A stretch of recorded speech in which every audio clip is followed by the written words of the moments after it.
it's Amy from the Peterborough Town Library with our final Storytime Craft for the summer. And it is a cute little garden craft.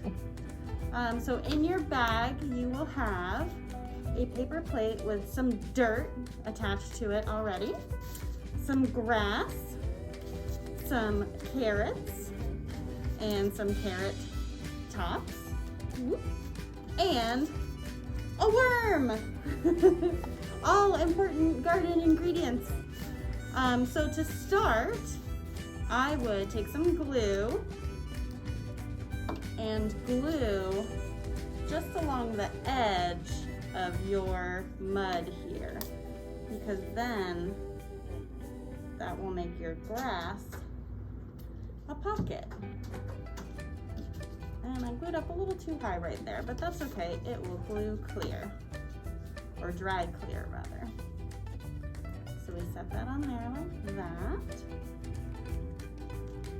And we'll set that aside to dry for a little bit while I glue my tops onto my carrots. This is a pretty easy step. And you could decide to further decorate or embellish your carrots or your dirt or your grass. You could draw some flowers on your grass. You could draw some wrinkles on your carrots. Wrinkles? I don't know, sure.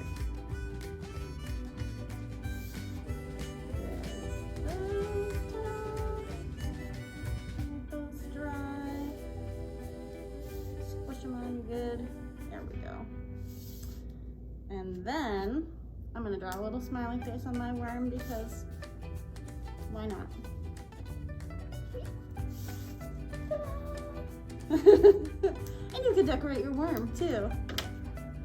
And then when everything's all dry, you have your little grass and your little worm could live in your dirt. Whoop! You could go all the way in. You could poke back out. And if you're a little lucky, you can kind of poke his little chin under there and then he can stick it. And then your carrots, here I'll use my dry one over here, can hang out in your dirt. And then you can pull them when they're ready to eat. And there's your little garden craft. So I hope you enjoyed all our story times and our storytime crafts, and have a good rest of your summer. Bye.